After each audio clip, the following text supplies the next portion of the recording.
The morning of the attack dawned gray and cold over most of the Earth. Clouds hung low, as if the planet itself was holding its breath. In resistance bunkers and hidden camps across every continent, fighters checked their weapons one last time and said their final prayers at exactly 6 o'clock, Greenwich Mean Time. The world exploded. In South America, resistance cells attacked every Valorian position simultaneously. In Europe, saboteurs destroyed power stations and communication hubs. In Asia, thousands of fighters emerged from hiding and struck enemy patrols across 36 countries. In Africa, the accumulated weapons of 6 months of raids were finally unleashed. The Valorians had faced attacks before, but nothing like this. This was not a raid or an ambush. This was war on a scale they had never experienced. Alarms blared in every command center. Officers screamed for reinforcements that could not arrive in time. For the first time since the invasion began, the aliens were overwhelmed. On the bridge of the Eternal Dominion, Supreme Commander Vexter stared at the holographic displays in disbelief. The entire planet was on fire. Hundreds of reports flooded in every minute, each one describing another disaster. His forces were stretched thin across too many fronts, unable to concentrate enough strength to crush any single attack. "How is this possible?" he demanded. "They are primitives. They should not be capable of this level of coordination." Admiral Crick stood beside him, his face pale. "Supreme Commander, we have underestimated them. Again, they have been planning this for months. Every cell, every fighter, every weapon they have collected, they are using everything at once.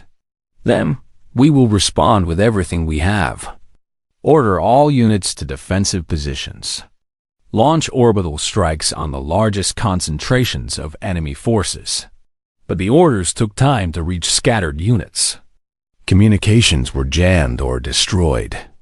Valorian soldiers who had grown used to easy victories found themselves fighting for their lives against enemies who seemed to know exactly where they would be and how they would respond. While the ground burned, a small ship slipped through the chaos. General Maria Santos sat in the pilot's seat of the captured transport, her mechanical arm steady on the controls. Behind her, 19 of the best fighters humanity had ever produced waited in silence. They wore captured Valorian armor and carried weapons hidden inside their bodies. Each had undergone surgery to implant Dr. Okonkwo's gravity devices beneath their skin, weapons that no scanner could detect. The transport rose through Earth's atmosphere and headed toward the fleet. Santos watched the warships grow larger on the view screen. There were hundreds of them, dark and terrible, blocking out the stars.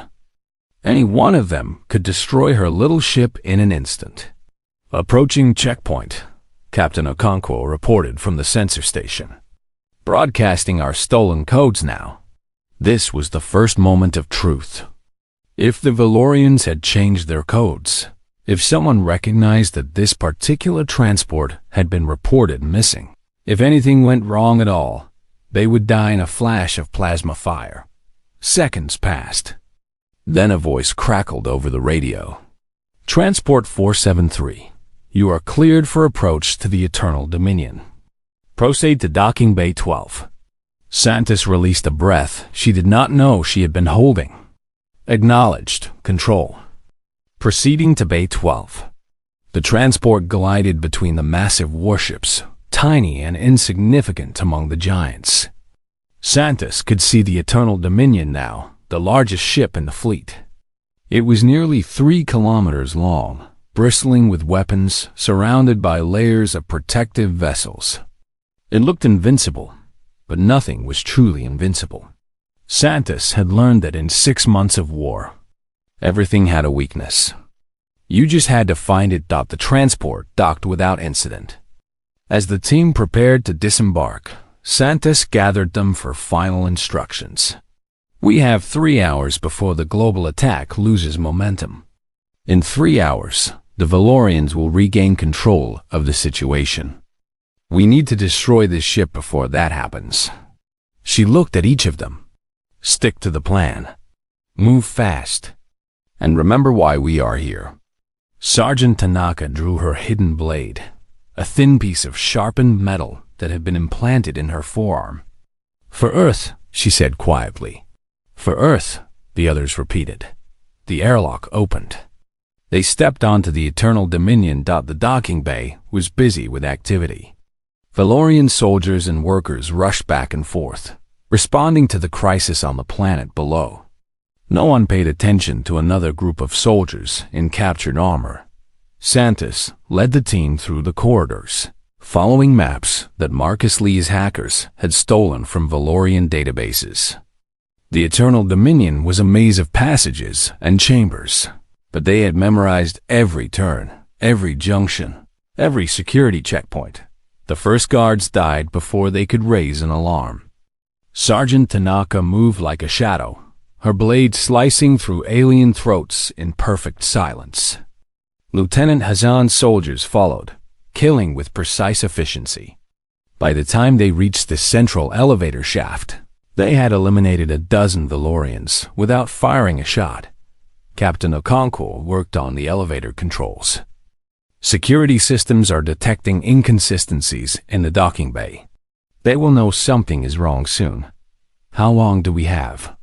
Santos asked. Minutes. Maybe less. Then we move faster. The elevator dropped toward the lower decks. The reactor core was located at the bottom of the ship, protected by multiple layers of security. Each layer would be harder than the last. The doors opened onto a corridor filled with Valorian Marines. These were elite soldiers, the best the Dominion had. They had been positioned to guard the most critical systems of the ship. The fight that followed was brief and brutal. Santos activated her gravity device, and a wave of force threw 3 Marines against the wall. Sergeant Tanaka leaped among them like a dancer of death, her blade finding gaps in armor with impossible precision. Lieutenant Hassan's soldiers fired captured plasma rifles at point-blank range, but the Valorians fought back hard. Their weapons roared, filling the corridor with deadly energy. Humans fell, their lives ending in flashes of light. The Russian sniper died protecting Captain Okonkwo. The Brazilian medic was cut down while trying to help the wounded. By the time the corridor was clear, only 8 of the original 20 remained. Santos did not pause to mourn. There was no time. Keep moving, she ordered. We are almost there. They fought through 2 more checkpoints, losing another soldier at each one. By the time they reached the reactor chamber, only 5 of them remained. Santos, Okonkwo, Tanaka, Hassan, and an Indian explosives expert named Priya Singh. The reactor chamber was enormous, a cathedral of alien technology. At its center, a column of pulsing light stretched from floor to ceiling. This was the heart of the Eternal Dominion, the source of all its power. If they could destroy it, the entire ship would be torn apart. But between them and the reactor stood Supreme Commander Vexter himself. The Zelthari had ruled the galaxy for 12,000 years. Their empire stretched across 900 star systems. They had conquered more than 300 different species. Some of those species had once been proud warriors. Some had been peaceful farmers. Some had been great thinkers and builders. It did not matter what they had been. Now, they were all servants of the empire. The Zelthari believed in a simple truth. The strong ruled. The weak served. This was not cruelty to them. This was simply the way the universe worked. Stars burned and died. Planets formed and crumbled. And the strong took what they wanted from the weak. It had always been this way. It would always be this way. High Arbiter Velthos sat upon the eternal throne on the homeworld of Zelthar Prime. He was old even by Zelthar standards. His scales had turned from bright purple to a deep gray. His 4 eyes had seen the rise and fall of countless rebellions. He had watched species beg for mercy. He had watched them fight and die. In the end, they all knelt. They always did. On this particular day, a messenger brought news that barely interested him.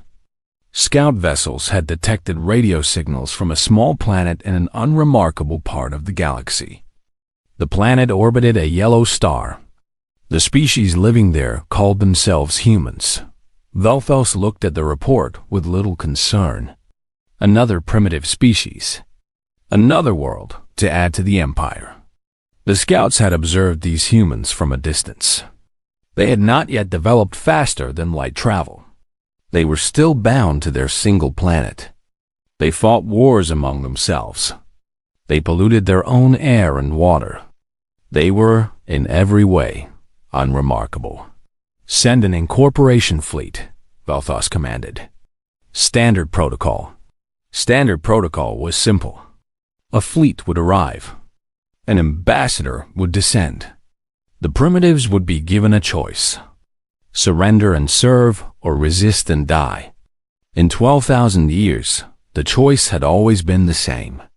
Sometimes a species fought at first. Sometimes they tried to resist. But in the end, they all surrendered. The Empire's technology was too advanced. Its fleets were too powerful. Resistance was not just futile. It was illogical that Ambassador Kethra was chosen to deliver the Empire's message. She was young and ambitious. This would be her first successful incorporation, a stepping stone to greater assignments. She felt almost bored as her shuttle descended through the blue atmosphere of the planet called Earth. The humans had detected the fleet's arrival. Their primitive instruments had spotted the massive ships entering orbit. Their radio transmissions had become frantic. Kethra listened to them with amusement. They were afraid. They were confused. They were exactly what she expected. She landed in a field near one of their largest cities. The humans had gathered a welcoming party. Soldiers in primitive uniforms. Leaders in formal clothes. Machines that recorded everything. Kethra stepped out of her shuttle and looked at them with all four of her eyes. The humans were small, soft. They had no scales, no claws, no natural weapons. They shivered slightly in the cold air. They looked at her with a mixture of fear and wonder. One of them stepped forward. He was older, with gray hair and a lined face. He spoke in a language that Kethra's translator easily interpreted. "Welcome to Earth," the man said. "I am Secretary General Marcus Webb. We represent the United Nations of this planet. We come in peace and hope that you do as well." Kethra almost laughed. Peace. How sweet. How naive. How naive. "I am Ambassador Kethra of the Zelthari Galactic Empire," she replied. "I do not come for peace. I come to deliver terms." The human's face changed. The hope in his eyes dimmed. But he did not run. He did not cower. He simply waited. "The Zelthari Empire claims this world and all who live upon it," Kethra announced. "You will surrender your governments. You will surrender your resources. You will be assigned a place in our hierarchy based on your usefulness. Those who comply will live. Those who resist will be destroyed. This is not a negotiation. This is a statement of fact." She waited for the reaction. The tears. The begging. The desperate attempts to bargain. She had studied recordings of past incorporations. She knew how this went. But the human did something unexpected. He laughed. It was not a happy laugh. It was short and bitter. He shook his head and looked at Kethra with something she did not recognize. Was it anger? No, that came later with conquered species. This was something else. Something strange. "No," the human said. Kethra tilted her head. "I do not understand. The answer is no. We will not surrender. We will not serve. You can take your terms and leave our planet." For a moment, Kethra was silent. She had been trained for this assignment. She had studied hundreds of first contact scenarios, and none of them had a species simply said no. Not like this. Not with such calm certainty. Species begged. Species bargained. Species offered tribute to delay the inevitable. They did not simply refuse. Perhaps you do not understand, Kethra said slowly. We have ships in orbit that can destroy your cities in seconds. Your weapons cannot reach us. Your technology is thousands of years behind ours. You have no chance of victory. Surrender is your only logical option. The human called Webb looked up at the sky. He seemed to be thinking about her words. Then he looked back at her. You are probably right, he said. We probably cannot win. Your ships are bigger. Your weapons are stronger. You have conquered hundreds of species. We are just one small planet. He paused. But we are not going to surrender. We are going to fight. And maybe we will lose. Maybe you will destroy us. But we will not kneel. We will not serve. That is our answer. Kethra stared at him. She searched for the trick, the deception, the hidden strategy.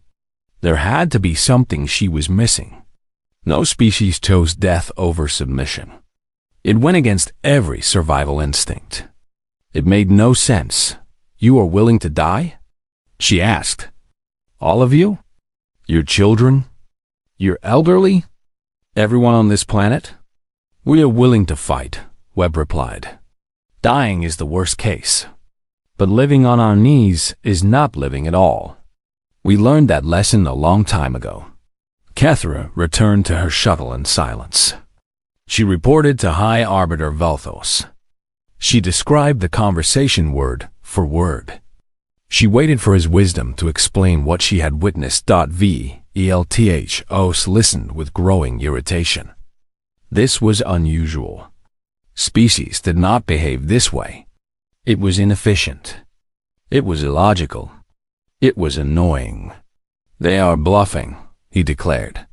They hope to negotiate from a position of false strength. Show them the reality of their situation.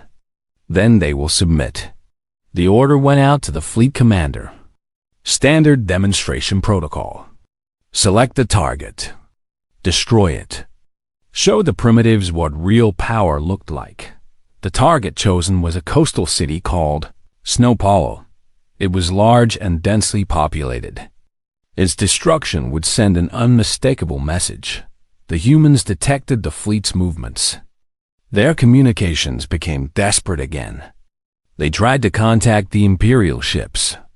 They sent messages of peace. They sent warnings. They sent pleas. The fleet ignored them all. On the surface, the people of Snowpollo went about their daily lives. Mothers fed their children. Workers went to their jobs. Students sat in classrooms. Old men played cards in the parks. They had heard rumors about the aliens in orbit. They had seen the news coverage of the ambassador's visit. But life went on. What else could they do? Then the sky turned white. The Imperial ships fired their weapons. Concentrated beams of energy struck the city from above. Buildings melted. Streets vaporized. The water in the bay turned to steam in an instant. 40 million people died in 17 seconds. They did not have time to scream. They did not have time to pray. One moment they existed. The next moment they did not. Where Snowpollo had stood, there was now only glass. The heat had been so intense that the sand and soil had melted and fused. A circular wound in the earth, still glowing orange at the edges. The message had been sent. Kethra returned to the surface. She expected different humans this time. Broken ones. Crying ones. Ones ready to accept the inevitable. She landed at the same field. The same soldiers and leaders waited for her. But something had changed. Secretary General Webb was there again. His face was pale. His hands trembled slightly. But he was not crying. He was not begging. When he looked at Kethra, his eyes held something that made her uncomfortable. Something she had never seen in a conquered species. It was hatred. Pure, cold, absolute hatred. 40 million people, Webb said. His voice was quiet. Too quiet. Mothers, children, old people who had never hurt anyone. You murdered them to make a point. They died because you refused to submit, Kethra replied. More will die unless you change your answer. Surrender now, and no more demonstrations will be necessary. Webb was silent for a long moment. When he spoke again, his voice had changed. It was harder, colder, like something inside him had frozen solid. You want our answer? He said. Here is our answer. We are going to fight you. We are going to hurt you. We are going to make you regret the day you found our planet. It might take years. It might take generations. But we will never stop. We will never surrender. And one day, we will stand over the ashes of your empire and remember Snow Paulo. Kethra felt something she had not felt in years. A small chill running down her spine. She told herself it was the cold air of this strange planet. Nothing more. You cannot defeat us, she said. You lack the technology. You lack the resources. You lack everything. Webb smiled. It was not a pleasant smile. We shall see. Kethra returned to the fleet and made her report. High Arbiter Velthos received the news with confusion. The demonstration should have worked. It always worked. 40 million deaths should have broken the humans completely. Give them time, Velthos decided. Let them bury their dead. Let them count the cost. They will come to us eventually. Fear always wins in the end. He turned his attention to other matters. The humans were a minor problem, an annoyance. The Empire had conquered 300 species. It would conquer one more. There was no hurry. But on the planet below, something was happening that the Zeltari did not understand. Could not understand. The humans were not mourning. They were not falling into despair. They were not turning on each other in fear and blame. They were uniting. Across the planet, old enemies reached out to each other. Nations that had fought wars for centuries now shared resources. Scientists who had competed for prizes now shared research. Factories that had built consumer goods now built weapons. Every country, every government, every organization focused on a single goal.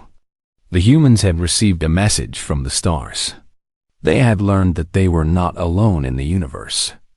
They had learned that there were beings out there who saw them as nothing more than insects to be crushed.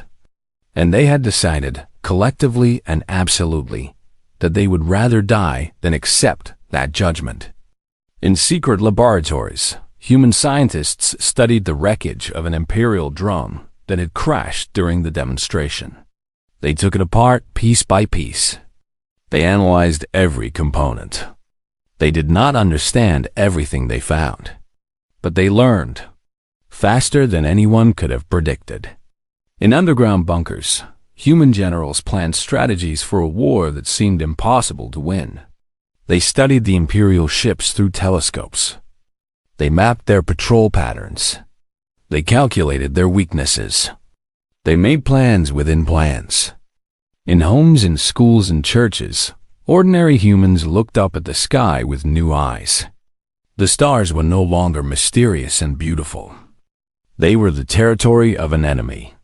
And humans had always been good at taking territory. High Arbiter Velthus checked on the human situation periodically. His scouts reported that the primitives seemed to be building things. Ships, perhaps. Weapons, definitely. He found it amusing. Let them build their toys. Let them believe they had a chance. It would make their eventual submission all the more complete. He had ruled for hundreds of years. He had seen species fight and fail countless times. He knew how this story ended. The humans would resist for a while. They would lose a few battles badly. They would count their dead and realize the truth. And then they would kneel, just like everyone else. What Velthus did not understand was that humans were different. Not because they were stronger or smarter or more advanced. They were different because they believed something that the Zelthari had never considered. They believed that the strong did not always win. They believed that the powerless could rise. They believed that determination and will and sheer stubborn refusal to quit could overcome any obstacle. They had stories about this. Legends passed down through generations. Tales of small groups defeating great empires. Stories of underdogs who refused to stay down. These were not just entertainment to humans. These were blueprints, instructions, reminders of what was possible. The Zelthari Empire had conquered 300 species. They had built an empire that stretched across the galaxy. They had ruled for 12,000 years.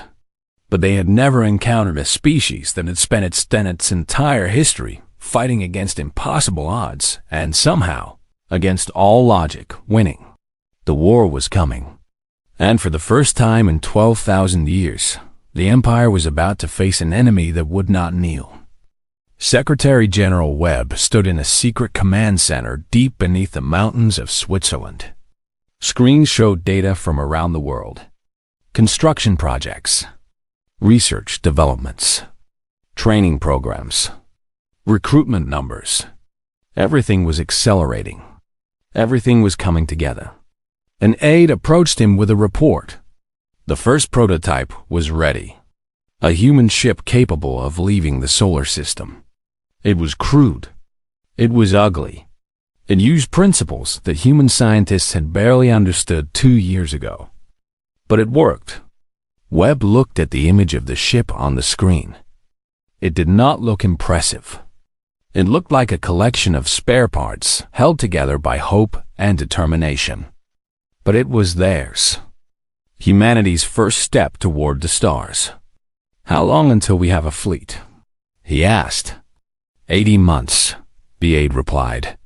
Maybe less if we push harder. Push harder, Webb said. Push as hard as you can. And then push harder than that. He thought about Snow Paulo, 40 million people. Gone in seconds. Families erased. Lives ended. Dreams destroyed. He thought about Kethra's arrogant face. Her casual dismissal of human life. Her absolute certainty that humans would submit like everyone else. She had been so sure. She had been wrong. Webb looked at the screens showing humanity's preparations. Ships being built. Weapons being designed. Soldiers being trained. An entire species focusing its energy on a single purpose. The Zelthari had given humanity a choice. Kneel or die. Humanity had chosen a third option. Fight and win. 1 light year from Earth. A distance that would have taken conventional rockets thousands of years to travel. He had crossed it in an instant. Control, this is Chun, he transmitted. Jump successful. I'm 1 light year from home. The control center erupted in cheers. Scientists hugged each other. Military officers wiped tears from their eyes.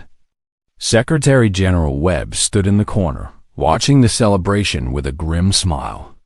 It was not enough. Not yet. 1 small ship making 1 small jump. They needed fleets. They needed weapons. They needed everything. But it was a start.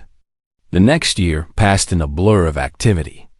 Shipyards in orbit produced vessels at an impossible rate. The designs improved constantly as engineers learned what worked and what didn't. Crews were trained in simulators that ran 24 hours a day. Weapons were tested in the outer solar system, far from Imperial sensors. The Zelthari continued to watch. Their scouts noted the growing human fleet with interest, but not concern. The ships were crude. The technology was primitive compared to Imperial standards. Yes, the humans had managed to develop faster than light travel surprisingly quickly. But their ships were slow and weak. Their weapons were underpowered. Their shields were thin. A fleet of such vessels might be annoying. It could never be a threat. Ambassador Kethra reviewed the reports with a mixture of amusement and contempt. She had been promoted after her successful first contact with humanity. The fact that the humans had not yet submitted was considered a minor detail. They would submit eventually. They always did. They learned quickly, she admitted to her colleagues. Faster than any species I have seen. But learning is not the same as mastery. They copy our technology without understanding it. Their ships are imitations of ours. Poor imitations. Our colleagues agreed. Humans were clever. That made them potentially useful as servants. But clever was not the same as dangerous. The Empire had faced clever species before. It had faced all kinds of species before, and it had conquered them all. What the Zelthari did not see was what happened inside the human ships. They could not detect the spirit that filled every crew member. They could not measure the determination that drove every engineer. They could not understand the rage that burned in every heart. The humans knew their ships were inferior. They knew their weapons were weaker. They knew their shields were thinner. They did not care. Admiral Maria Santos commanded the first true human battle fleet. 62 ships. A tiny force compared to imperial armadas. She had been a submarine commander before first contact. She had spent her career hiding in the depths, waiting for enemies that never came. Now she commanded ships that sailed between the stars. She gathered her captains for a briefing before their first mission. They met in the hangar bay of her flagship, the Snowpolo Memorial. The name had been chosen carefully. Every ship in the fleet was named for a city or person lost in the demonstration. Every crew member carried a personal connection to that day. "We are going to fight," Santos told them. "We are going to fight an enemy that is stronger, faster, and more experienced than us. Many of us will die. Perhaps all of us will die. But we will not die quietly. We will not die uselessly. Every one of us will take as many of them with us as possible." She looked at their faces. Young and old. Men and women. People from every nation on Earth. They looked back at her with steady eyes. No fear, no hesitation. Only purpose. "The Zelthari believe they know how this story ends," Santos continued. "They believe we will surrender like all the others. They believe we will learn our place. They believe we are just another species to be conquered." She paused. "They are wrong. We are humanity. We do not surrender. We do not give up. We do not stop fighting until we have won or we are all dead." A captain raised his hand. "What if we are all dead?" Santos smiled grimly. "Then others will take our place. The Zelthari have given us a gift. They have shown us what happens if we lose. We will not lose. But even if this fleet is destroyed, another will be built. And another after that. And another after that. We will keep coming until we win or until there are no humans left to fight." The captains nodded. They understood. This was not a battle. This was the beginning of a war that would end only when one side was completely destroyed. Back on Earth, Dr. Vasquez continued her work. She had not stopped since the project began. Her health was failing. Doctors told her to rest. She refused. There was too much to do, too much to learn, too little time. She was working on something new, something that even the Imperials didn't have. A weapon that could change everything. "The power core generates more energy than we need for propulsion," she explained to her team. "Much more. We have been wasting that excess. But if we could focus it, concentrate it, direct it," she showed them the calculations. A weapon that could punch through Imperial shields. A weapon that could destroy Imperial ships with a single shot. A weapon that would make humanity's inferior ships deadly. The problem is stability, she said. The energy levels are so high that the weapon tends to explode. One of the younger scientists raised his hand. So we need to control the energy better? Vasquez shook her head. We need to not be on the ship when it fires. There was silence as the implications sank in. She was proposing a suicide weapon. A ship that would sacrifice itself to destroy an enemy.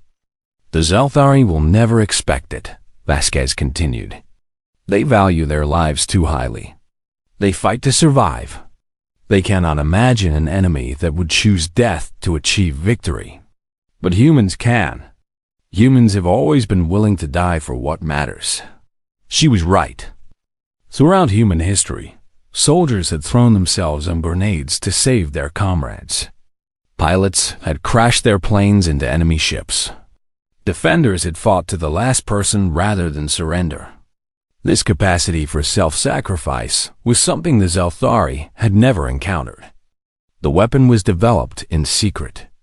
It was installed on select ships crewed by volunteers who understood exactly what they were signing up for. They did not hesitate. They did not complain. They were honored to be chosen. The human fleet grew. 62 ships became 100. Then 200. The quality improved as well. Each new generation of ships was better than the last. Faster, stronger, more deadly. And still the Zelthari watched and waited and did nothing. High Arbiter Velthos had decided to let the humans exhaust themselves. Let them build their fleet. Let them train their crews. Let them believe they had a chance. Then, when the Empire finally decided to end the game, the fall would be all the more crushing. He did not understand that every day of delay made humanity stronger. He did not understand that the humans were not simply building ships. They were building a war machine unlike anything the galaxy had ever seen. He did not understand that the lesson he had tried to teach humanity had been learned, just not in the way he intended. The Empire had taught humanity that the universe was cruel, that the strong crushed the weak, that power was the only thing that mattered. Humanity had learned this lesson well, and now they were ready to teach a lesson of their own. Admiral Santos received her orders on a quiet Tuesday. The fleet was ready. The crews were trained. The weapons were loaded. It was time. All ships, she transmitted. Prepare for jump. Destination: Outer Solar System. We're going to introduce ourselves to the Imperial Third Fleet. 500 Imperial warships waited at the edge of the solar system. They had been stationed there since first contact, watching, waiting, ensuring that no human vessel escaped their sphere. They were about to meet their students. The lesson was about to begin. The message reached Earth hours later. Secretary General Webb watched the battle recordings with tears in his eyes. So many dead. So many brave men and women who would never come home. But they had not died in vain. Word spread quickly. The first battle against the Empire had been fought, and humanity had won. Celebrations erupted around the world. People danced in the streets. Strangers hugged each other. For the first time since Snow Paulo, there was hope. In the Imperial capital, the reaction was very different. High Arbiter Velthos received Fleet Commander Yethavol's report with disbelief. 212 ships lost. To a primitive species. To creatures that had achieved faster than light travel only 2 years ago. How is this possible? He demanded. Yethavol stood before him, his scales pale with shame. They do not fight like any species we have encountered. They do not value survival. They throw their ships at us without regard for their own lives. Every engagement becomes a battle of attrition that we cannot sustain. Cannot sustain? Velthos's voice was cold. The Empire has thousands of ships. They have hundreds at most. But they can replace their losses faster than we can ours, Yethavol explained.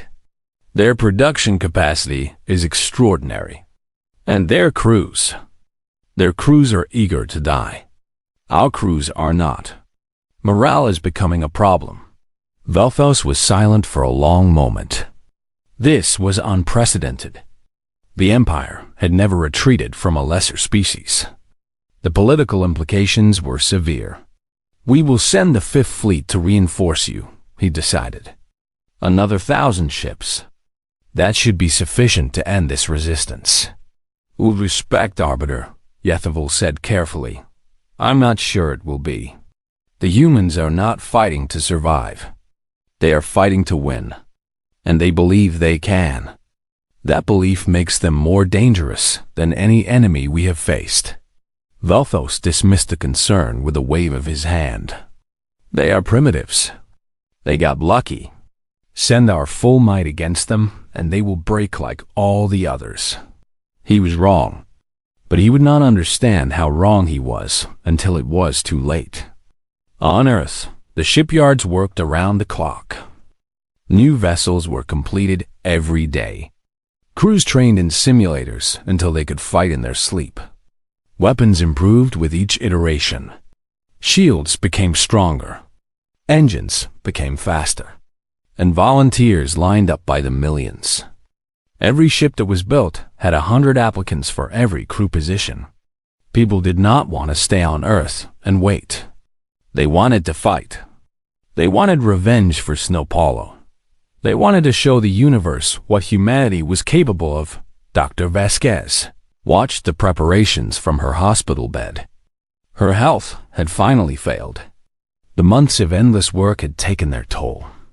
But she smiled as she reviewed the reports. The weapon she had designed was being installed on more ships. The suicide vessels, they called them. Ships crewed by volunteers who knew they would not return. Ships carrying weapons capable of destroying Imperial vessels 5 times their size. "Suicide is the wrong word," she told a visiting admiral. "Those crews are not killing themselves. They are buying victory with their lives. There's a difference." The admiral nodded. He had seen the recordings of the first battle. He had seen Captain Okonkwo's final charge. He understood. "How many ships do we need?" he asked. "To win this war completely?" Vasquez considered the question. "The Empire has thousands of warships, but they have never lost more than a handful in any engagement. They are not prepared for the kind of losses we can inflict. If we can destroy enough of their fleet, fast enough, their morale will collapse. Their subject species will see weakness. The whole structure could fall. How many? I estimate we need to destroy between 3,000 and 4,000 Imperial ships in the next 2 years. After that, the political situation in the Empire will become unstable. They will have to negotiate. 3,000 to 4,000 ships. At current exchange rates, that would cost humanity over 1,000 vessels of their own. Hundreds of thousands of lives. The admiral did not flinch. "We'll do it. Whatever it takes. Whatever it takes." Those 3 words had become humanity's motto. Their prayer. Their promise. The war continued. More battles were fought. More ships were destroyed. More people died. But the exchange rates held. And slowly, battle by battle, the impossible became possible. The Empire could not understand. Their analysts studied human tactics. Their scientists examined human technology. Their philosophers debated human psychology. None of them could explain what they were seeing. How could a species that had been pre-spaceflight just 3 years ago challenge the greatest empire in galactic history?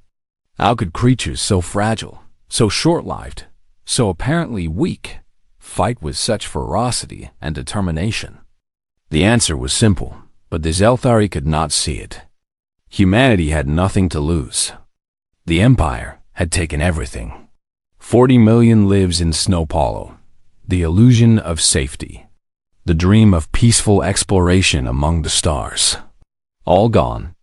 And when you had nothing left to lose, you could do anything. You could throw your ship at an enemy cruiser and detonate your own reactor. You could charge into certain death with a smile on your face. You could fight an empire and win. The humans had learned a lesson from the destruction of Snow Hollow, not the lesson the empire intended, not the lesson of submission and fear. They had learned that they were mortal, that they could be killed, that the universe was dangerous and hostile.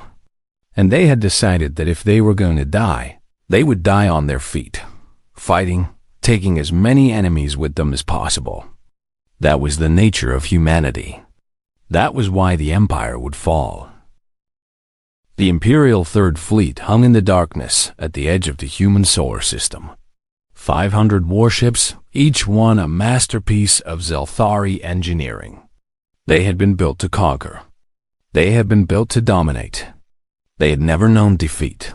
Fleet Commander Yethaval sat in his command chair and reviewed the day's reports with bored efficiency. The humans were building ships. The humans were training crews. The humans were preparing for a war they could not possibly win. Yethaval had seen this pattern before. Every conquered species went through the same stages: denial, anger, desperate preparation. And finally, acceptance thought the humans were still in the desperate preparation stage. They would move to acceptance soon enough. They always did. His tactical officer interrupted his thoughts. "Commander, I'm detecting energy signatures at the system's edge. Multiple contacts." Yethaval leaned forward slightly. "Human ships?" "Yes, Commander. I count." The officer paused, checking his instruments. 62 vessels. They appeared to be approaching our position. A ripple of amusement went through the bridge crew. 62 ships against 500. The humans had courage. Yethaval would grant them that. Stupid, suicidal courage, but courage nonetheless. "Shall the first order the fleet to battle stations?" the tactical officer asked. Yethaval considered the question. It would be good practice for his crews. They had been sitting idle for too long. A quick skirmish would sharpen their skills and remind the humans of their place. "Yes," he decided. "All ships to battle formation. But tell them not to destroy the humans too quickly. Let them see what they face.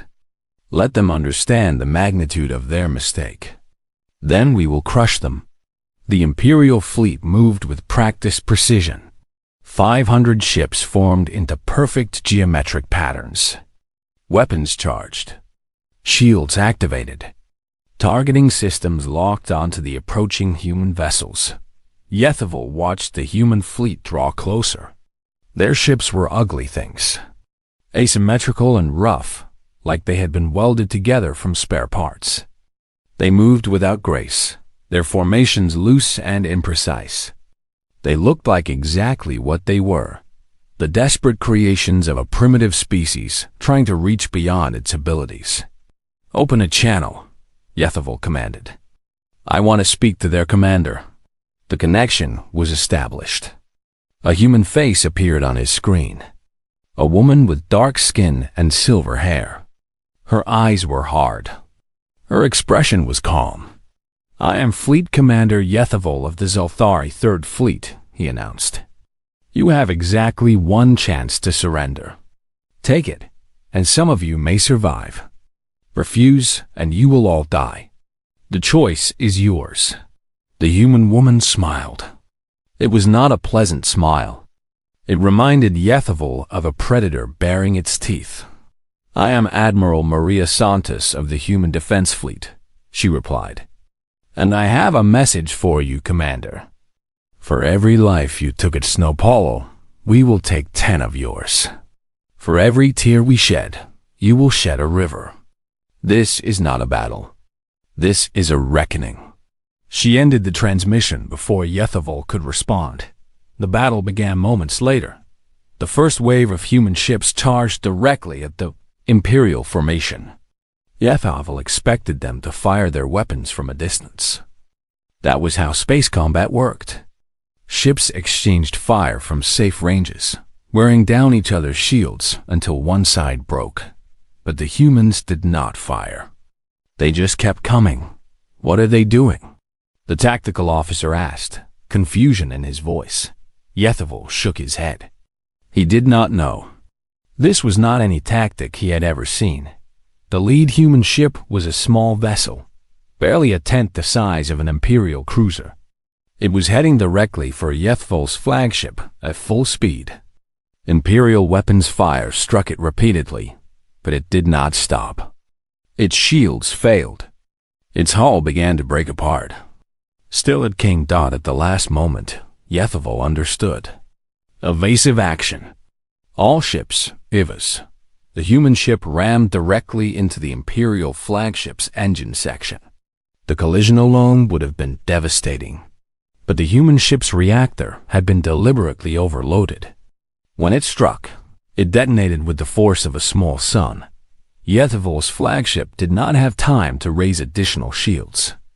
The explosion tore through its hull like paper. Fires erupted across every deck. The ship listed hard to port. Its propulsion systems destroyed Dot in the chaos that followed. More human ships followed the same pattern. They did not fight like prey. They did not try to survive. They threw themselves at Imperial vessels with suicidal determination, detonating their own reactors on impact. The Imperial fleet's perfect formation dissolved into chaos. Ships that had been positioned for optimal weapons coverage now found themselves vulnerable to ramming attacks from unexpected angles. Commanders who had trained for disciplined exchanges of fire had no protocols for enemies who wanted to die. Admiral Santos watched from her command deck as the first phase of the battle unfolded. 18 human ships gone in the opening minutes, but they had taken 47 Imperial vessels with them. Better than expected. Phase 2, she ordered. All remaining ships, engage at close range. Do not give them room to maneuver. Make them feel our presence. The human fleet closed to point-blank range. This was insane by any standard military doctrine. At such distances, Imperial weapons could not miss. Every human ship would be hit repeatedly, but at such distances, human weapons could not miss either. The battle became a brawl. Ships fired at each other from hundreds of meters away instead of thousands of kilometers. Hulls scraped against hulls.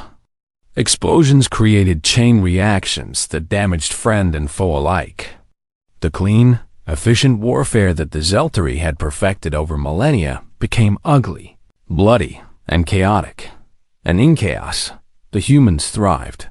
Imperial officers froze when their standard tactics failed. They had been trained for a specific kind of combat. When that combat became something else, they did not know how to adapt. Human officers had no such limitations. They had grown up studying wars. Real wars. Messy, brutal conflicts where nothing went according to plan. They knew how to improvise. They knew how to adapt. They knew how to win when winning seemed impossible. Captain William Okonkwo commanded a small destroyer called the Lagos Honor. His ship had taken heavy damage in the initial exchange. Life support was failing. Weapons were offline. Propulsion was reduced to a single engine. A larger Imperial ship was pursuing him, its weapons charged for the killing blow. Okonkwo looked at his crew. Young men and women. Some injured. All afraid. But none of them suggested surrender. None of them asked to run. Can we reach them? He asked his helmsman. If we divert all remaining power to the engine, yes. But we'll have nothing left for shields or weapons. Okonkwo nodded. Do it. Ram speed.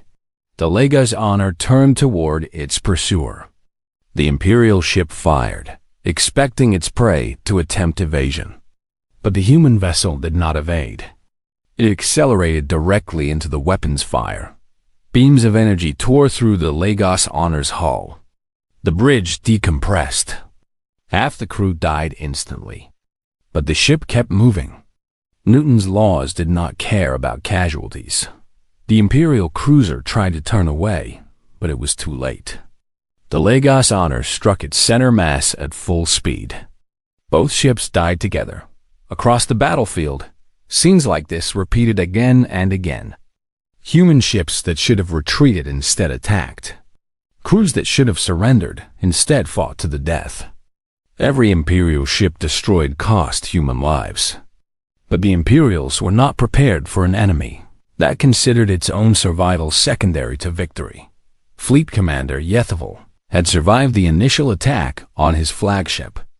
He had transferred to another vessel and tried to regain control of his scattered forces. What he saw terrified him. The Zelthari had conquered 300 species. They had fought countless battles, but they had never faced anything like this.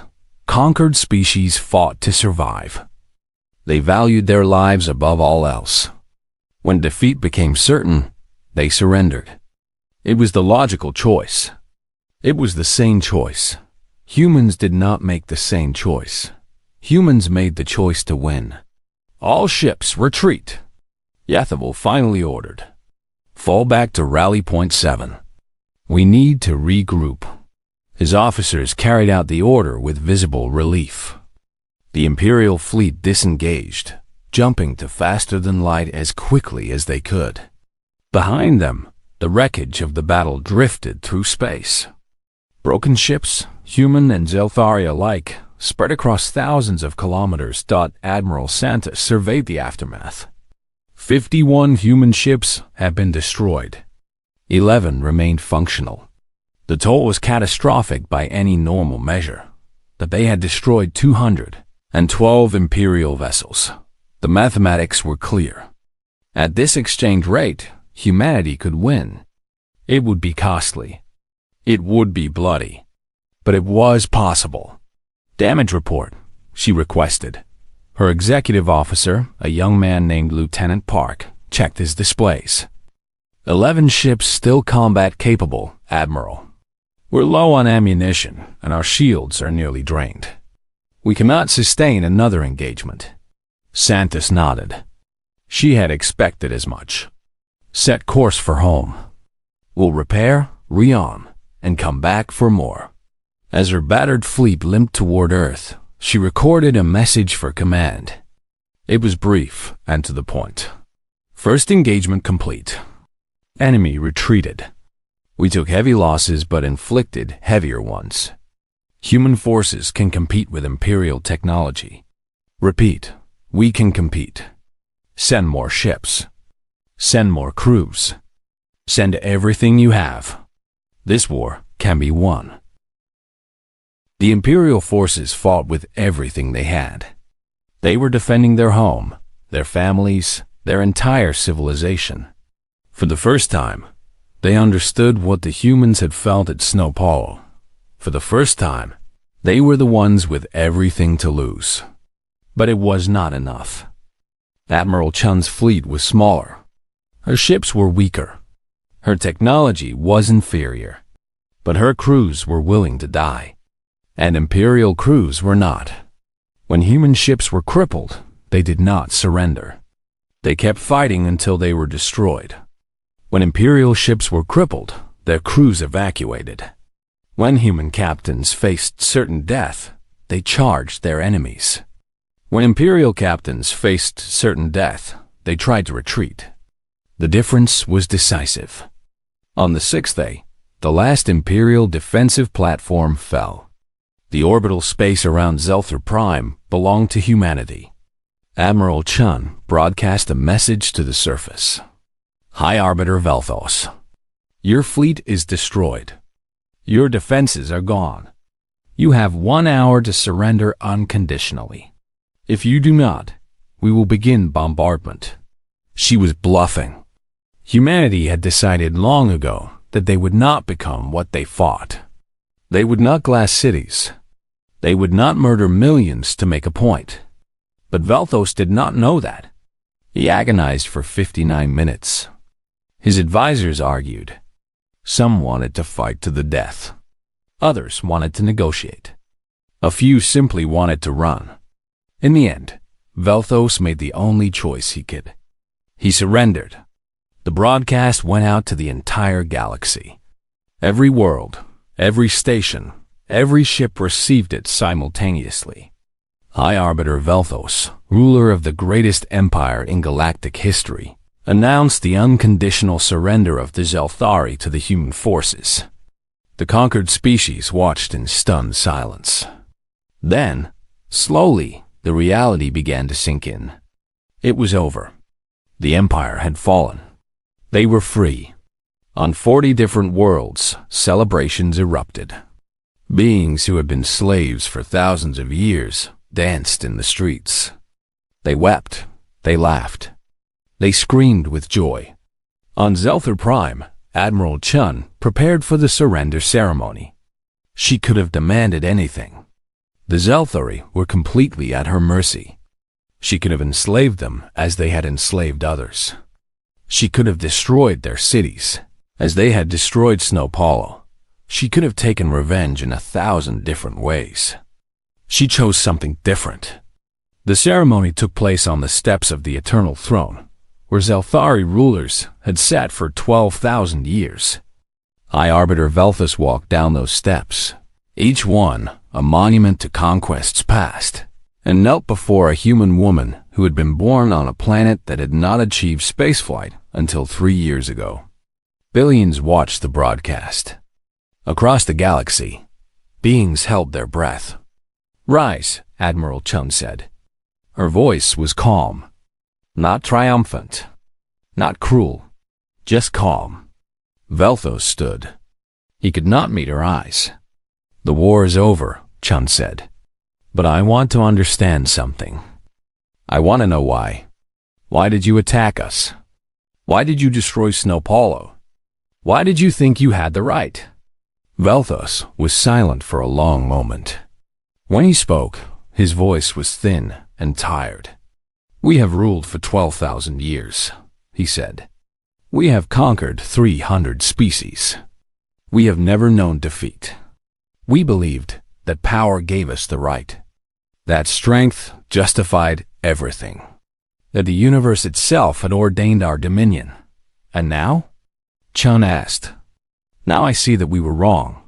Power is not right. Strength does not justify cruelty.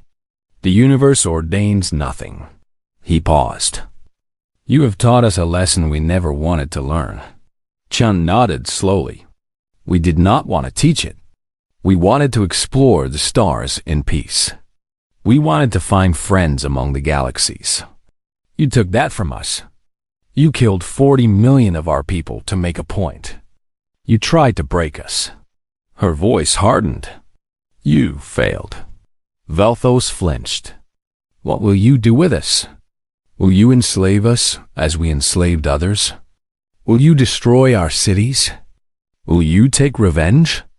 Admiral Chun looked at him for a long moment. Then she shook her head. "No, we will not become you. We will not conquer or enslave. We will not rule through fear." She turned to address the cameras, knowing that the entire galaxy was watching. "The Zelthari Empire is dissolved. All conquered species are free. The Zelthari will return to their own worlds and live as they choose, but they will never again dominate others." She paused, letting her words sink in. "The galaxy has lived under tyranny for 12,000 years.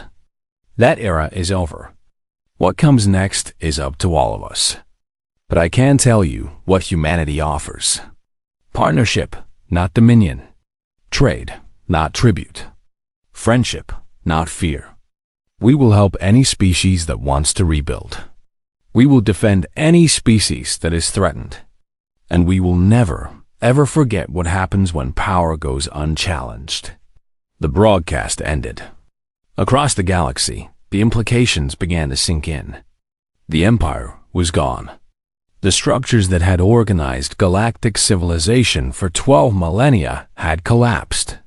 Chaos would follow. Suffering would follow. The transition would be hard. But freedom would follow too. On Zelther Prime, High Arbiter Velthos was escorted to a holding facility where he would await trial for war crimes. As he walked, surrounded by human guards, he asked the question that had haunted him since first contact. What are you? How did you do this? How did a species so young, so primitive, so fragile, defeat an empire that has stood for 12,000 years? The guard who answered was a young woman. Her name was Sophia Santos. She was the daughter of Admiral Maria Santos, who had died leading the assault on the Imperial Fifth Fleet. She was the granddaughter of refugees from São Paulo who had escaped the city hours before it was destroyed. "We are human," she said simply. "We are what you made us when you burned our city. We are what happens when you mistake kindness for weakness." She paused at the door to the holding facility. "And we are what happens when you underestimate a species that refuses to give up." Velthos had no response. The door closed behind him. The war was over. Humanity had won. 3 years had passed since the destruction of São Paulo. 3 years of war. 3 years of death. 3 years of impossible victories and heartbreaking losses. The galaxy had changed. The Zelthari Empire, which had stood unchallenged for 12,000 years, was crumbling.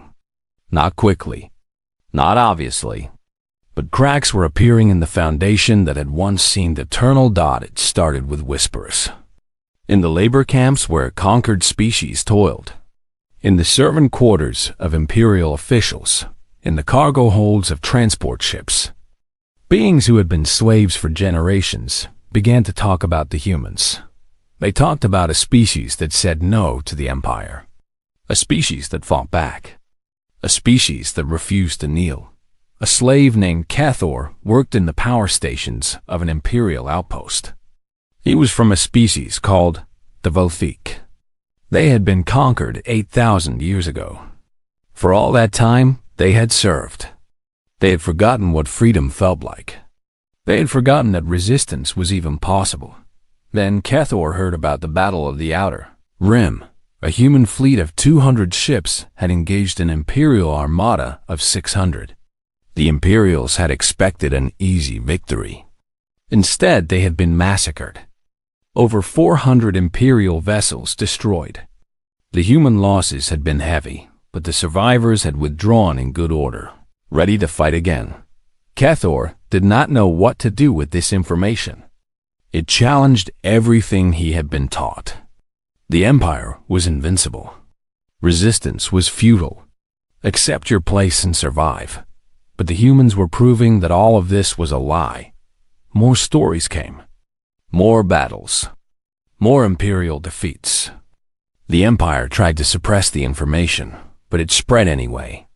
The conquered species had developed ways of sharing secrets over millennia of servitude. They knew how to pass messages without being detected, and the message they were passing was simple. The Empire can be beaten.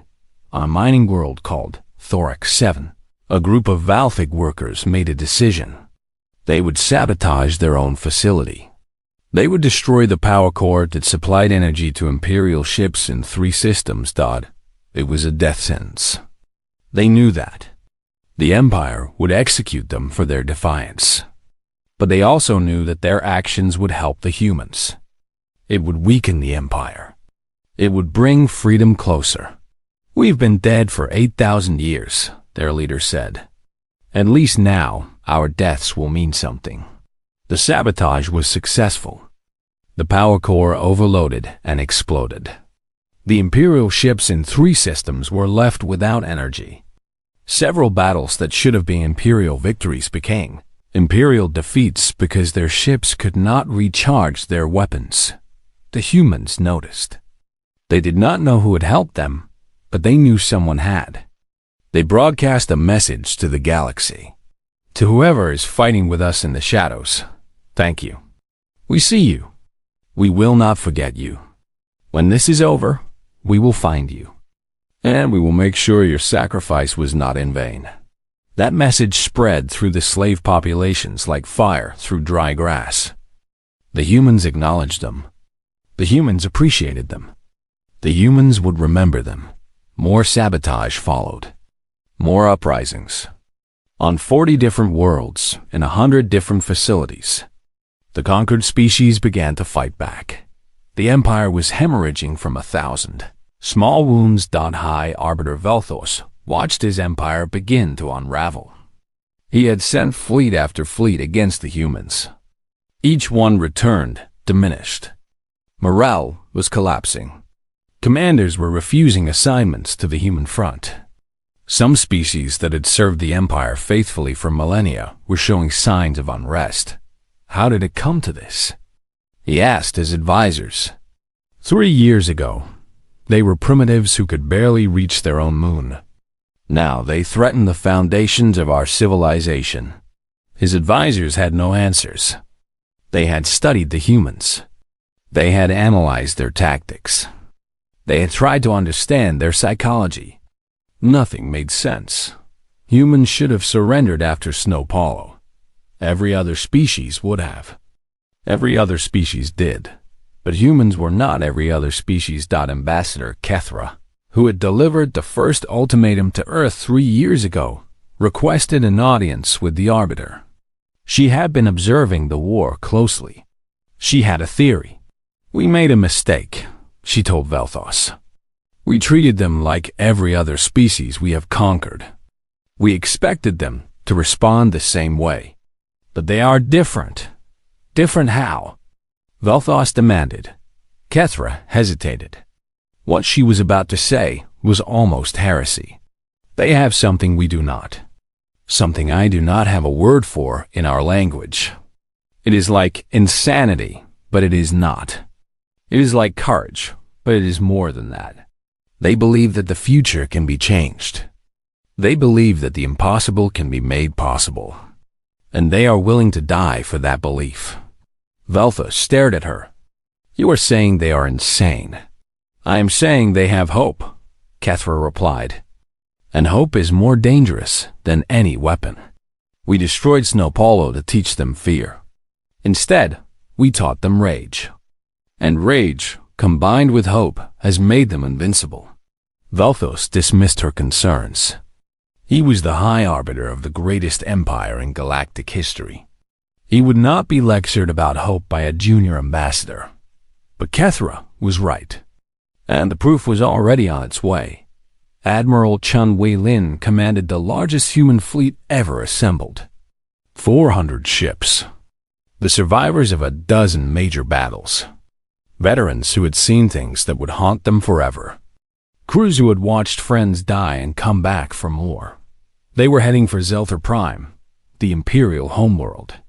The seat of 12,000 years of tyranny.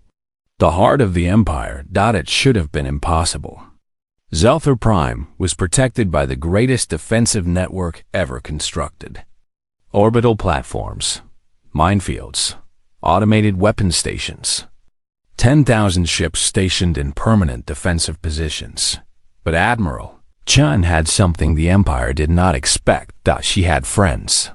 The conquered species had not just been sabotaging Imperial facilities. They had been gathering information. Star charts, defense codes, patrol schedules, anything that might help the humans. This information had been passed through secret channels, from slave to slave, from system to system, until it reached human intelligence officers. They had assembled a complete picture of the Imperial defenses. Every strength, every weakness, every gap. They gave us everything, Chun told her officers. Beings who have been slaves for thousands of years risked everything to help us. We cannot fail them. The attack began with precision strikes on key defensive platforms. Not random targets. Specific systems that the intelligence had identified as critical. Power junctions. Communication relays. Shield generators. The Imperial defenders were confused. How did the humans know exactly where to strike? How did they know which systems were most important? Then the sabotage began. Across Zelther Prime, in every facility where conquered species worked, things started to go wrong. Reactors overloaded. Doors jammed. Communications failed. Weapons misfired. The slaves were uprising, not with violence. They were too few and too weak for that, but with quiet, systematic destruction of everything that kept the empire functioning. Admiral Chun pressed her advantage. Her fleet pushed through gaps in the defenses that should not have existed. They destroyed platforms that should have been invincible. They reached the inner defensive ring in half the time expected. High Arbiter Velthos watched the battle unfold with growing horror. This was not possible. His homeworld was supposed to be impregnable. No enemy had reached Zelther Prime in 12,000 years. Call for reinforcements, he ordered. All available fleets. Abandon other fronts if necessary. We must save the homeworld. But the reinforcements were scattered across the galaxy. They would take days to arrive. And the humans were already in orbit. The battle lasted 6 days. It was the largest space battle in galactic history. Thousands of ships. Millions of combatants. Explosions that could be seen from the planet's surface. The celebrations lasted for weeks. On every world that had been part of the Empire, beings who had been slaves took to the streets. They danced. They sang songs that had been forbidden for centuries. They spoke languages that had been banned by imperial decree. They remembered names and stories and traditions that had almost been forgotten. Freedom had come. It felt like a dream, but dreams end. And when the celebrations faded, reality remained. 12,000 years of imperial rule had left deep scars. Entire species had forgotten how to govern themselves. Economies had been designed to serve the empire, not the beings who lived within them. Infrastructure had been built for extraction and control, not for development and growth. The transition would not be easy. Secretary General Webb, now older and grayer than he had been when Kethra first landed on Earth, addressed the galaxy in a broadcast that reached every corner of known space. "The war is over," he said. "But the work is just beginning." The Empire did not just conquer bodies. It conquered minds. It taught beings that they were worthless, that they could not survive without masters. That freedom was a punishment rather than a gift.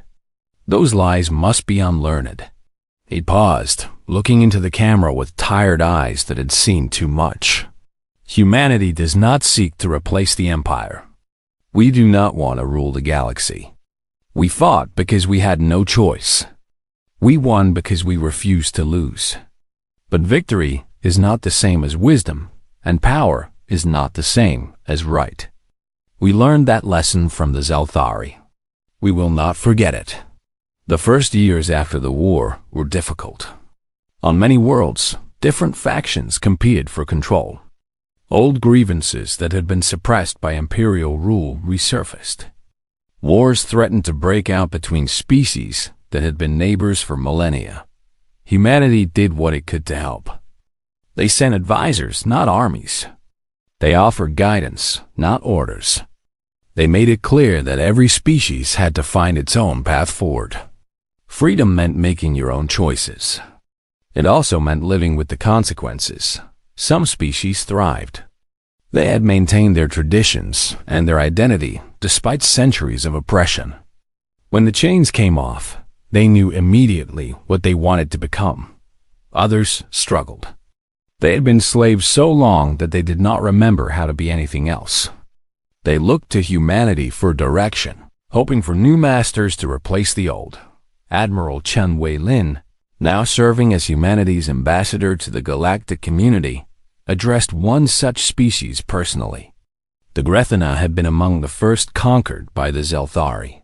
10,000 years of servitude had erased almost everything that made them unique. "We cannot tell you who to be," Chun said gently. "We can only tell you that you have the right to decide for yourselves." That right was taken from you. Now it has been returned. Use it. The Grethina elder who had requested guidance bowed his head. "But we do not know how. We have forgotten. Then remember, Chun said. Talk to your elders. Search your archives. Find the stories and songs that were banned. They are still there, hidden, waiting to be rediscovered. Your identity was not destroyed. It was buried. Dig it up. Slowly, painfully, the Grathana did exactly that. Other species followed their example. The galaxy began to heal. The Zelthari themselves faced a different challenge. They had been conquerors for 12,000 years. Their entire society was built around the idea of dominance. When that was taken away, they did not know what was left. Some wanted revenge. They whispered in dark corners about rebuilding the fleet, waiting for the right moment, striking back at the humans who had humiliated them. These voices were in the minority, but they were loud. Most Zelthari were simply lost. They had been taught from birth that they were superior to all other species. Now, they had been defeated by creatures they considered primitive. Their entire understanding of the universe had been shattered. Humanity could have punished them, could have occupied their worlds, could have treated them the way they had treated others. Instead, humanity offered something unexpected. Forgiveness, not for the leaders. High Arbiter Velthos and his inner circle were tried for war crimes. The evidence was overwhelming. The verdict was guilty. They would spend the rest of their lives in prison, contemplating the suffering they had caused. But the ordinary Zelthari, the soldiers and workers and families who had simply lived their lives within the system they were born into, were treated differently. They were offered a place in the new galactic order, not as masters, not as servants, as equals. Many Zelthari could not accept this. The concept of equality was foreign to them.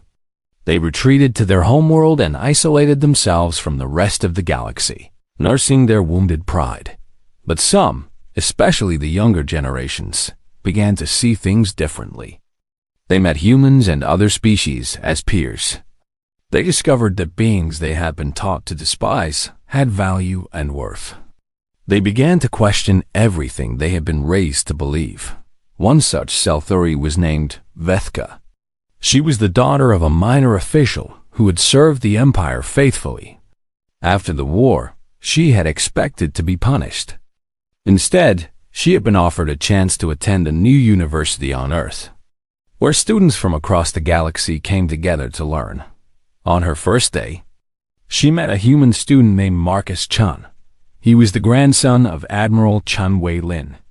His family had every reason to hate the Zelthari. "Why are you being kind to me?" Vethka asked, confused. "We destroyed one of your cities. We killed millions of your people. You should want revenge." Marcus thought about the question seriously. "My grandmother told me something once. She said that hatred is a fire that burns the person holding it more than the person it's directed at. The Zelthari who destroyed Snow Paulo are dead or in prison. You didn't do anything wrong. Hating you wouldn't bring back the people we lost. It would just create new suffering." Vethka did not understand. But in our culture, an insult to the family is an insult to all descendants. Revenge is expected, required. "Maybe that's something worth changing," Marcus said. "We're building a new galaxy. The old rules don't have to apply." Vethka spent years at that university. She studied history, philosophy, and something humans called psychology. She learned how the Zelthari had become what they were. She learned how other species had overcome similar darkness. She began to imagine what her people could become if they chose a different path. When she returned to Zelthar Prime, she brought those ideas with her. She was not welcomed by everyone. Many called her a traitor. Some threatened her life. But she persisted. Slowly, she gathered followers. Young Zelthari who were tired of living in the shadow of their ancestors' crimes. They wanted to build something new, something better, something worthy. It would take generations. The Zelthari had 12,000 years of dominance to unlearn. But the journey had begun. Across the galaxy, Similar transformations were happening. Species that had been enemies learned to work together.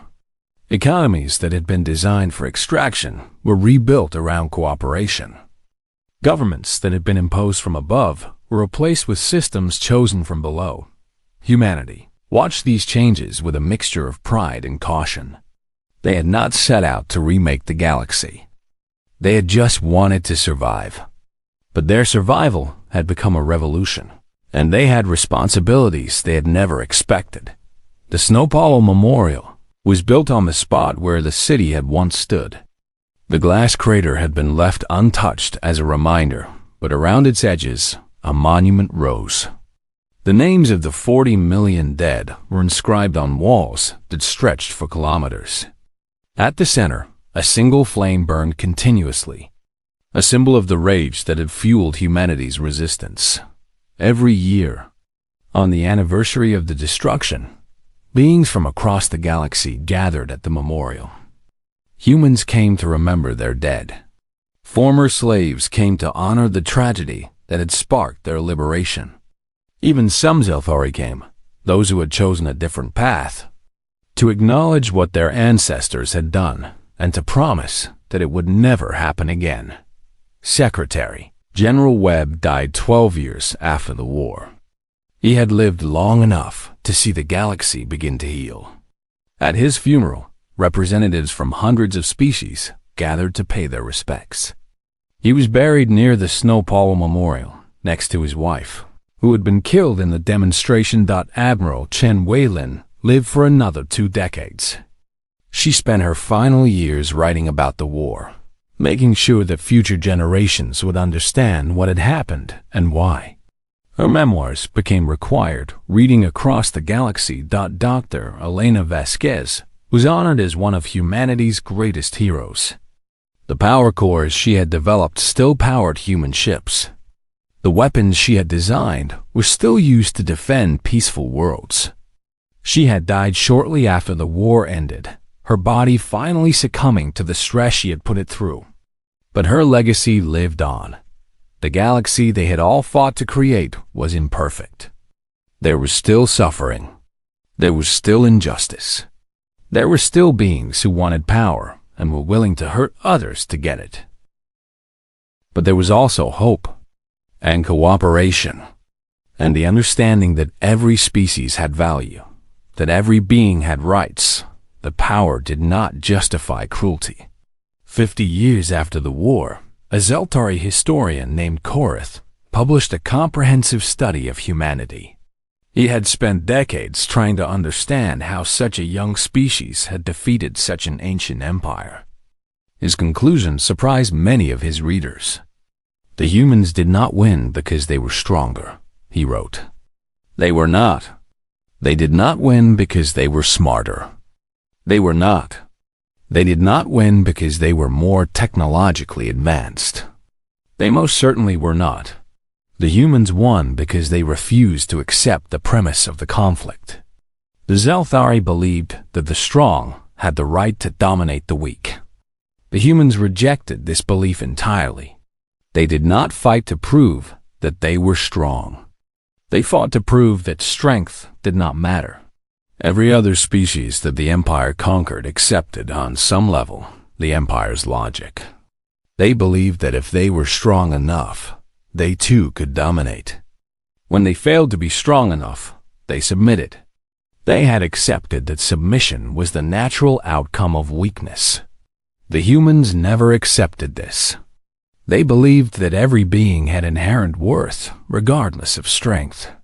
They believed that the weak had the right to resist the strong. They believed that losing a battle did not mean losing the war. And they believed that the universe itself was on their side, even when all evidence suggested otherwise. This is what made them dangerous. Not their weapons, not their tactics, not their willingness to die. Their refusal to accept the rules of a game they had not agreed to play. The historian's work became famous across the galaxy. It was translated into hundreds of languages. It was studied in universities and discussed in governments. It changed how many species understood the war and its aftermath. But perhaps the most important lesson was the simplest one. The Empire had believed that history was a story of the strong dominating the weak. They had believed that power was the only thing that mattered. They had believed that resistance was futile. The humans had proven them wrong. And in doing so, they had given the galaxy a new story. A story in which the weak could rise. A story in which the powerful could fall. A story in which the future was not determined by the past. This was humanity's greatest gift to the galaxy. Not their technology, not their military might, not even their victory over the Empire. They had given the galaxy hope. On the centennial of the Snow Paulo attack, a ceremony was held at the memorial. Representatives from over 500 species attended. The glass crater had become a park now, the residual radiation long since cleaned away. Children played on grass where millions had died. A young human woman stood before the crowd. Her name was Maria Webb.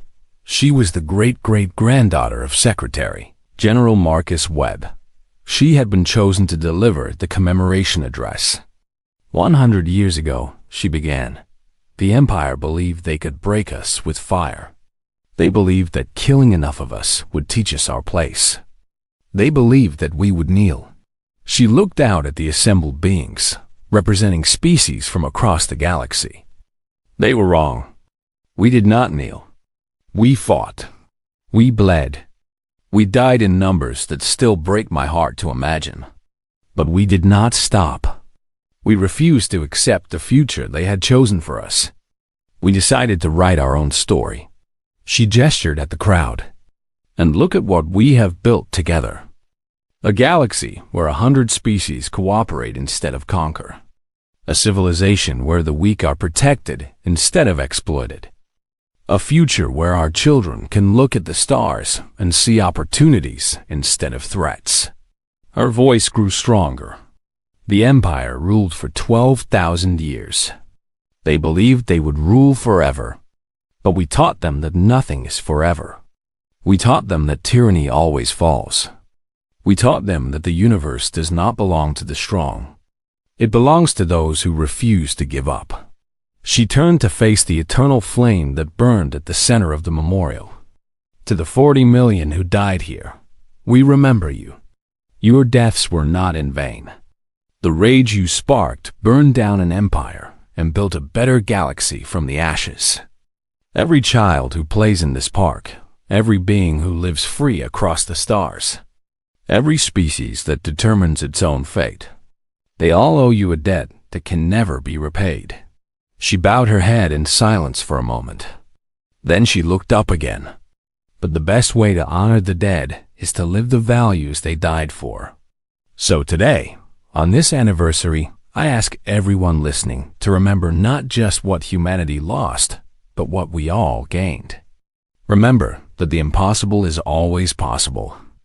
Remember that the future is not written. Remember that every being has worth, and every species has the right to determine its own destiny. She smiled, the first smile anyone had seen at the memorial in 100 years. And remember that when someone tells you to kneel, you can always say no. The crowd was silent for a moment. Then slowly applause began. It spread through the assembled beings until it became a roar. Species that had been enemies for centuries cheered together. Victims and perpetrators, liberators and liberated, all united in recognition of what had been achieved. The memorial would stand for centuries more.